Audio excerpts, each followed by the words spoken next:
Uma viagem terrestre de alto risco. E um medo constante reina entre os passageiros. Dá medo, dá pânico, por causa do quê? De acidentes que acontecem.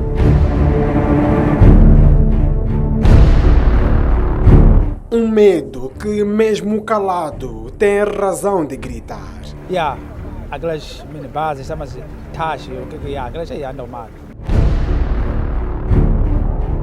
E quando a segurança rodoviária falha, o destino cobra com consequências fatais. Timhangu ta humelela manje swa ku fani leswi a ni nga swi vona desini swa levo swa ku a vanhu va ko va file hi ntsengo wa vona manjani ni va tivi swa ku i vangaki. E quem fica para contar a história só desperta no leito hospitalar. Tudo parece pesadelo, até a dor dos ferimentos lhes trazer a dura e triste realidade. Não sei como que foi. Eu também estou a me admirar quanto que estou aqui. Mas afinal, o que está a falhar na segurança rodoviária no país? E as causas são sempre as mesmas, o comportamento humano e também a fraca fiscalização das entidades nossas. E a nossa equipa de reportagem colocou-se no lugar de passageiro e fez o percurso Maputo-Macia, província de Gaza, num transporte interprovincial. Ao longo da viagem, foi possível ver e viver de perto o que acontece na estrada e que muitas vezes tem sido a causa dos acidentes de viação. É o que mostramos a seguir num documentário exclusivo. Hoje vamos falar dos acidentes de viação no país que só nas últimas 2 semanas mataram 35 pessoas nas províncias de Maputo e Gaza. Estes 2 sinistros reacendem o debate sobre o que está a falhar na segurança rodoviária nacional, sobretudo nos transportes interprovinciais. A nossa equipa de reportagem fez uma viagem de Maputo até Macia e nesta reportagem traremos as irregularidades que por nós foram detectadas. Entre as luzes cintilantes das madrugadas ou manhãs escuras, começam viagens interprovinciais, cujo percurso é de medo constante, e chegar ao destino é também uma questão de sorte. Eu hei de viajar porque é uma necessidade, mas ficamos com medo. Eu fico com pânico, porque é uma necessidade. Tenho que viajar, às vezes em missão de serviço, às vezes visitar familiares. Mas, sempre eu digo com pânico, digo graças a Deus, eu ao chegar. Sempre mesmo antes de sair, eu penso a Deus que me faça chegar, não somente a mim, todos em geral. Os passageiros sentem-se inseguros, ainda que alguns dos pré-requisitos exigidos para a segurança rodoviária sejam cumpridos. Quando eu viajo, anda bem os carros, não sei aos outros. Se eu, se acabar a vida aqui, ou mesmo uma coisa qualquer, vão alertar a minha família para saber que, Dona Limeira já não está mais. É seguro ter lista? Está seguro, sim. E é assim em quase todo o percurso. A fiscalização, esta pouco ou quase nada faz para minimizar o risco de acidentes de viação. Denunciam os passageiros. Excesso de velocidade, sim. Não posso até dizer que tipo de carro ou que tipo de companhia, não. Mas excesso de velocidade existe sim, porque há correrias, às vezes, das pessoas que querem ganhar escala. Tá a perceber? A pessoa quer chegar mais rápido para poder, talvez, ganhar outras pessoas que ficaram, não sei dizer, do outro lado, né? Às vezes chamamos de atenção, ficamos com medo. Quando a pessoa corre mesmo, não há como não reclamar. Mesmo quando trava mal, sempre se reclama. Os motoristas do transporte interprovincial contra-atacam e defendem-se. Sobre os acidentes de viação que acontecem nas estradas nacionais, sobretudo na rota onde eles atuam, os condutores apontam as possíveis causas e saídas. Se tu dizes que todos saem às 5 horas, todos têm tendência a correr porque querem ganhar a frente. Agora, se um e o outro saíssem um bocadinho mais cedo, não tivesse aquela especulação de 21 horas, não existe nenhuma exceção, é 21, é 21. Se tivesse uma exceção pelo menos de uns 30, 40 minutos, seria um bocadinho fácil. A pessoa sai daqui, ou está a vir, tem conta que tem que dormir às 21 em Maputo. Já são 20h50, estás na manhice. O que tens de fazer? Correr. Ou sairmos mais cedo, ou dormimos um bocadinho mais tarde, uma das duas. Sair mais cedo. O 21 está bem, mas sair mais cedo. 5 horas é tarde. A Federação Moçambicana das Associações dos Transportadores Rodoviários, FEMATRO, diz estar preocupada com os acidentes e tem apelado aos seus para a maior prudência. Este é um fenômeno que nos preocupa, não só de hoje, desde há muito, por isso que temos incentado aquilo que são conversas com os nossos membros para que tenham a cautela de sempre que contratem motoristas habilitados. Assim, entende a agremiação dos transportadores, é fora dos parques de embarque e desembarque de passageiros, onde há desmandos. É uma terra sem lei. Temos denunciado muito disso aí. Aliás, temos vez em conta feito aquilo que são raids de flagrar aquilo que são essas más práticas. E estas más práticas foram também flagradas pela nossa equipa de reportagem.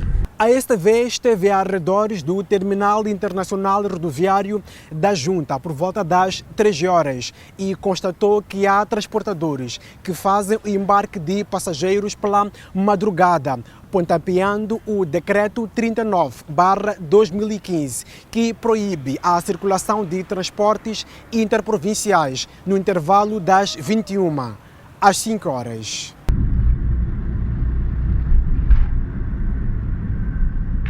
Com o relógio a apontar para pouco depois das 3 horas e 30 minutos da madrugada, alguns dos transportes interprovinciais já estão posicionados do lado exterior do terminal. Recorrendo aos cobradores ou angariador de passageiros, eles procuram convencer a todos que queiram viajar e conseguem. Há sempre quem quer chegar cedo ao destino. Depois disso, eles seguem viagem. Os condutores que fazem o embarque de passageiros dentro do parque sabem da existência dos transportadores que atuam à margem das normas. É a estes que atribuem a culpa por grande parte dos acidentes. Não cumpre, nem um pouco. Pelo que eu sei, não cumpre. Porque se cumprisse, por vários acidentes que têm acontecido com minibus de 15 lugares, deveria então saber como é que as coisas se faz. Assim como fizemos com os outros que estão aqui dentro. Exigimos a carga de condução. Por que eles não querem entrar aqui dentro do terminal? É porque aqui, depois de carregamento, tem que passar a lista de passageiro e carga de condução da pessoa. Assim inclusive a licença também. Aliás, nos 2 sinistros ocorridos há cerca de 3 semanas, os autocarros teriam partido antes da hora prevista. Ainda assim, as 2 viaturas passaram pelos postos de fiscalização rodoviária, onde há várias forças policiais. Mas afinal, que tipo de fiscalização é feita ao transporte interprovincial? Nós aprimorarmos, sobretudo, a sensibilização. Depois da sensibilização, é daí que nós iremos cobrar, sobretudo, os condutores. Mas o trabalho está sendo feito de forma conjunta, nós temos desenvolvido ações multissetoriais, com a INATRO, a Associação dos Transportadores, a Associação e outros utentes da via, não é? Que devem, sobretudo, terem a resposta daquilo que é o trabalho policial. Mas esta sensibilização terá falhado naquele fatídico dia 18 de agosto de 2025. Uma das falhas mais notórias foi o facto de, por exemplo, no acidente que aconteceu no limite entre as províncias de Maputo e Gaza, ter ocorrido fora do horário normal de circulação do transporte interprovincial e passado por pelo menos um posto de fiscalização. Depois do ocorrido, toda a equipa de fiscalização de Incoluane foi suspensa. O índice de ocorrência de acidentes de viação no país continua preocupante. Entre 2018 e 2024, o relatório global de segurança rodoviária aponta para mais de 6 mil casos de acidentes de viação em Moçambique, que mataram perto de 6.400 pessoas. Esta situação fez com que houvesse a aprovação de sucessivos planos para a redução da sinistralidade rodoviária, o último dos quais foi aprovado em abril deste ano. Dados mais recentes indicam que nos primeiros 3 meses deste ano houve a ocorrência de 6 acidentes de viação que mataram 61 pessoas e feriram gravemente 22. Logo depois dos finais do primeiro trimestre deste ano, um acidente de viação que matou mais de 20 pessoas em Gondola, província de Manica, força a elaboração de mais um plano de redução de sinistralidade rodoviária no país. O documento foi aprovado em abril e tem 29 páginas.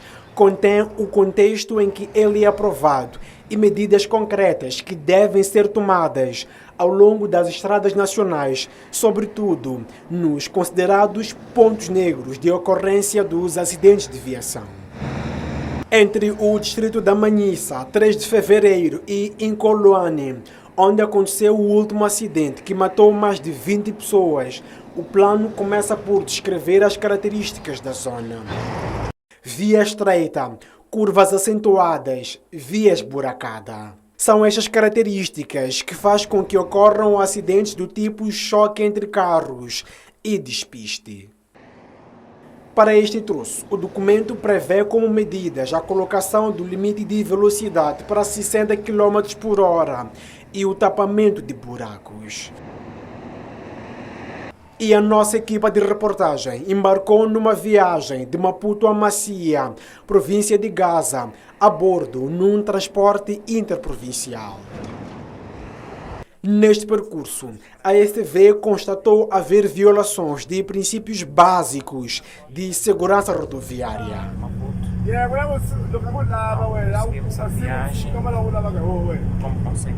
Primeiro, o transporte interprovincial no qual seguimos fez o embarque de passageiros fora do parque e partiu pouco antes das 5 horas. Desde a partida até ao posto de controlo de Nhongonhane, distrito de Marraquene, província de Maputo, não tinha sido preenchida a lista dos passageiros. Aliás, neste posto de fiscalização, ninguém se dignou a exigir a lista dos passageiros e o transporte no qual seguíamos só teve uma paragem de menos de 30 segundos. O que se exigiu foi apenas o de sempre: carta de condução, livrete, seguro e inspeção. E a viagem seguiu. No percurso de cerca de 150 quilômetros que a STV fez de Maputo a Macia, no período entre 4 e 7 horas, não havia nenhum radar para o controlo de velocidade. O carro no qual seguíamos andava a uma velocidade média de 100 km por hora. Entretanto, a polícia de trânsito afirma que sempre esteve nas ruas. A polícia trabalha 24 sobre 24 horas e nós saímos sobretudo com a rendição, não é? O que significa que em todas as estradas da província de Maputo estão lá os agentes a trabalhar 24 horas por dia.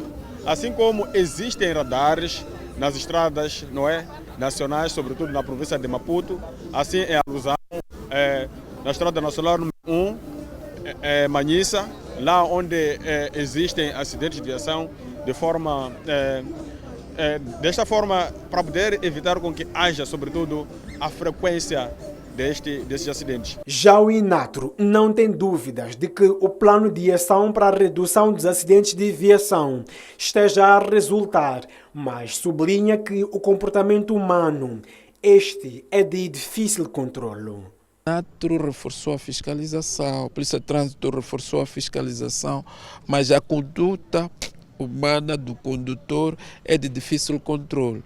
E podemos constatar isso porque os 2 acidentes que ocorreram resultaram de erros de condutores em locais onde especificamente não existiam agentes de controle de trânsito.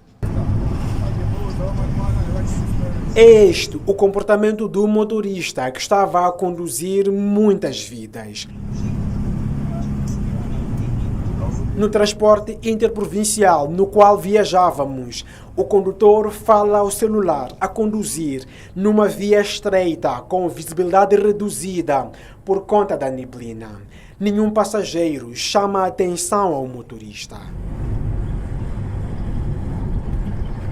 Estamos a passar a zona de 3 de fevereiro, distrito da Manhissa, o mesmo local onde 24 pessoas morreram. Eu estou a andar 140 km por hora, mas vejam lá o que vai acontecer aí atrás. Ao longo de toda a Estrada Nacional número 1 ou noutras que sejam do uso do transporte interprovincial, não são raros casos como estes. Esses putos sopram, repara só. Eu a 140, o gajo está a andar a quanto?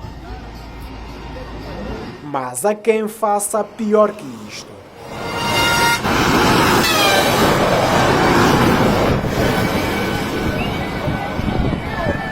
O plano de ação prevê mais medidas para a redução da sinistralidade rodoviárias noutros troços considerados críticos da N1, N6, N7, N8, N9, N12, N13 e N304. Reforço de presença policial, controlo de velocidade, reforço de educação cívica, colocação de sinal de perigo que indica pavimento escorregadio, reforçar a sinalização vertical e horizontal. Aliada a estas medidas estão as campanhas de sensibilização sobre a segurança rodoviária e teste de álcool aos condutores.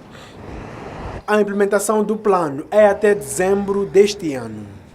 Será que a implementação dessas medidas poderá contribuir para a redução dos acidentes de viação no país até finais deste ano? Os nossos entrevistados entendem que elas, por si só, não são suficientes. É preciso reforçá-las com ações que incidam sobre o comportamento humano, a fiscalização e o endurecimento de sanções. Já o governo, através do Ministro dos Transportes e Logística, tem novidades sobre a segurança rodoviária. Os planos são feitos, são parcialmente... A Associação Nacional das Escolas de Condução começa por afirmar que o comportamento humano é a principal causa dos acidentes de viação no país. Quando a fiscalização falha, é o comportamento humano. Quando o condutor falha, é o comportamento humano. Quando as escolas falham, são os instrutores que formaram mal, é comportamento humano. Portanto, o comportamento humano entra em todas as partes. A solução para isso, entende Kassam Lala, passa por endurecer algumas ações. Como é que nós continuamos a ter uma legislação que diz que podemos andar a 150 só se paga 1000 meticais? Como é que um veículo de transporte de passageiros pode andar a 100 com nossas estradas nessas condições? Isto tem que se mudar. Portanto, a própria forma de fazer sentir a penalização, o condutor tem que sentir que, olha, se eu cometer esta falha, for multado, ficar inibido de conduzir 3 meses, vou perder o meu emprego, vou passar mal, então ele vai começar a pensar que, olha, não posso voltar a cometer um erro como este porque isto vai atrasar a minha vida. O instrutor de condução diz que o plano de ação para a redução dos acidentes de viação só vai ser eficaz se a sua implementação for permanente e acompanhada de outras medidas.